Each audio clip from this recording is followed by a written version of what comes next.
আসসালামু আলাইকুম, স্বাগত সবাইকে আমার আজকের পর্বে। আজকে আমি আপনাদেরকে তৈরি করে দেখাবো টক মিষ্টি ইলিশের তরকারি। আর এটা গরম ভাতের সাথে তো খাওয়া যাবেই, সেই সাথে খিচুড়ি এবং পোলার সাথেও ভালো লাগবে। আশা করছি আপনাদের ভালো লাগবে। যদি ভিডিওটি ভালো লাগে অবশ্যই লাইক, শেয়ার, কমেন্টস করবেন। চলুন তাহলে দেখে নেওয়া যাক টক মিষ্টি ইলিশ রান্না করতে আমাদের কি কি উপকরণ লাগছে।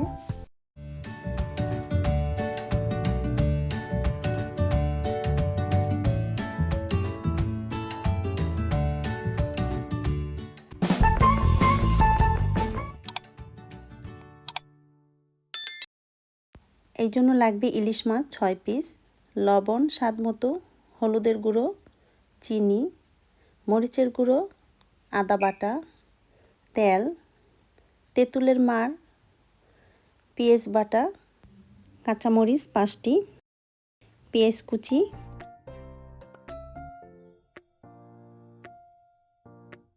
আরও নিয়েছি 5 ফোড়ন। এটা অপশনাল, এটা আমি ভেজে গুঁড়া করে নিয়েছি। এটা তরকারিতে অ্যাড করলে সুন্দর একটা ফ্লেভার আসে। এখন এই মাছের টুকরোগুলোতে সামান্য পরিমাণের মশলা মাখিয়ে নিব। হাফ চা চামচ করে হলুদ মরিচের গুঁড়ো এবং স্বাদ মতো লবণ দিয়ে খুব ভালো করে মেখে নিব। মাখা হয়ে গেলে রেখে দিব 20 মিনিটের জন্য।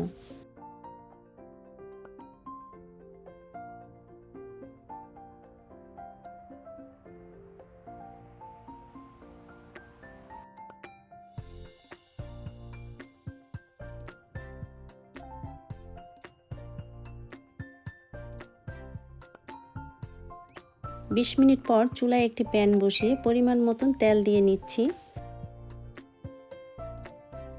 এবং তেলটাকে পুরো প্যানে এইভাবে একটু ছড়িয়ে দিতে হবে। এবারে গরম তেলের মধ্যে মেখে রাখা মাছের টুকরোগুলো দিয়ে 1 থেকে 1.5 মিনিট দুই পাশে ভেজে নিব।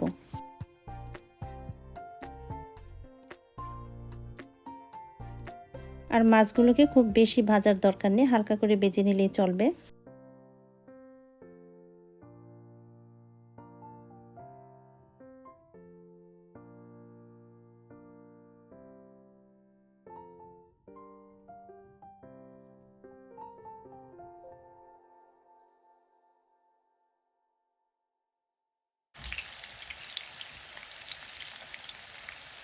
মাছগুলো ভাজা হয়ে গিয়েছে, এখন একটি প্লেটে মাছের টুকরোগুলো তুলে নিচ্ছি।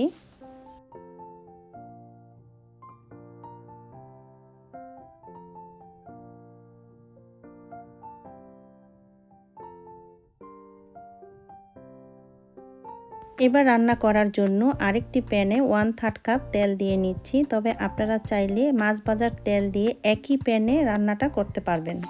দিয়ে দিচ্ছি পেঁয়াজ কুচি হাফ কাপ এবং পেঁয়াজটাকে বাদামি কালার করে ভেজে নিতে হবে।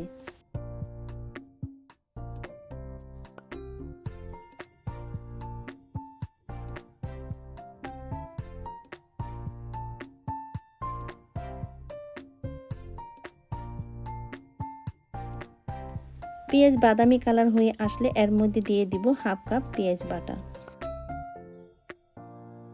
এখন এই পেঁয়াজ বাটাটাকেও কিছুক্ষণ ভেজে নিব।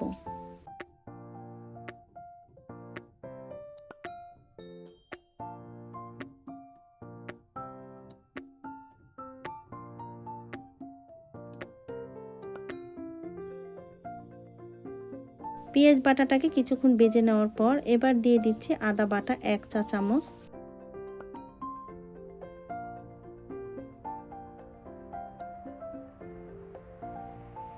মরিচের গুঁড়ো 1 চা চামচ,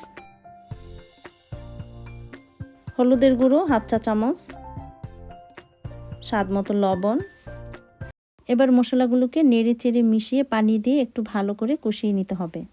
মশলাটা সময় নিয়ে ভালো করে কষিয়ে তরকারি রান্না করলে তরকারিটা খেতে কিন্তু অনেক টেস্ট হয়।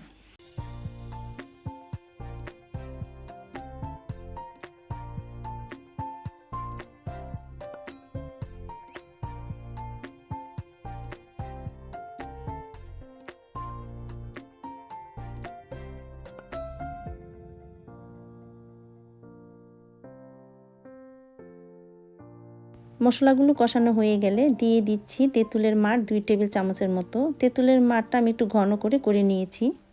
মশলার সাথে একটু নেড়ে চেড়ে ভালো করে মিশিয়ে নিচ্ছি। দিয়ে দিচ্ছি কাঁচামরিচ 5টি। মরিচগুলো আমি একটু ছিঁড়ে দিয়েছি, এতে করে জালটা বের হয়ে আসবে এবং সুন্দর একটা ফ্লেভার ছড়াবে। এবং একটু নেড়েচেড়ে মিশিয়ে অ্যাড করে দিচ্ছি পরিমাণ মতন পানি। পানির পরিমাণটা আপনারা এখানে কম বেশি করে দিয়ে নিতে পারবেন। আপনারা যদি গ্রেভিটা একটু পাতলা রাখতে চান তাহলে পানিটা একটু বাড়িয়ে দিবেন। আর টক মিষ্টির গ্রেভিটা কিন্তু একটু ঘন হয়ে থাকে। দিয়ে দিচ্ছি 1 টেবিল চামচ চিনি। চিনিটা দিয়ে খুব ভালো করে নেড়েচেড়ে মিশিয়ে নিতে হবে। এবার নেড়েচেড়ে ঢাকনা ছাড়া কিছুক্ষণ রান্না করে নেব। কিছুক্ষণ রান্না করে নেওয়ার পর দিয়ে দিচ্ছি ভেজে রাখা মাছগুলো দিয়ে একটু নেড়ে চেড়ে মিশিয়ে একদম লো আছে ঢাকনা দিয়ে ঢেকে রান্না করব 8 থেকে 10 মিনিট। আর এই 10 মিনিটে কিন্তু অবশ্যই ঢাকনা খুলে কয়েকবার নেড়ে দিতে হবে যাতে প্যানে লেগে না যায়। 5 মিনিট পর আমি ঢাকনাটা খুলে মাছগুলোকে উল্টিয়ে দিচ্ছি।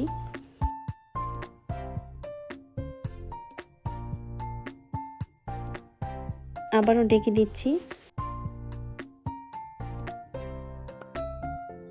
প্যানের ঢাকনাটা আমি খুলে নিয়েছি, রান্না হয়ে গেছে। এর মাঝে আমি 5 ফোড়নের গুঁড়োটা দিয়ে দিয়েছি সামান্য পরিমাণের। এটা অপশনাল, আপনারা চাইলে বাদ করতে পারেন, দিলে খেতে ভালো লাগে। চুলা বন্ধ করে আবারও ঢেকে রেখে দিব কিছুক্ষণের জন্য।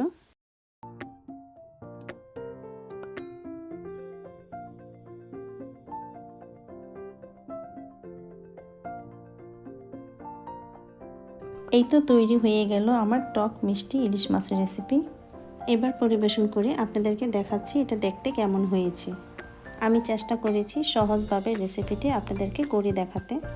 আশা করছি আপনাদের কাছে আমার আজকের এই রেসিপিটি ভালো লেগেছে। সহজ এবং মজার রেসিপি পেতে চ্যানেলটিকে সাবস্ক্রাইব করে নিয়মিত চ্যানেলটির পাশেই থাকবেন। আবার ফিরে আসবো নতুন কোনো রেসিপি নিয়ে। সবাইকে অনেক ধন্যবাদ। আল্লাহ হাফেজ।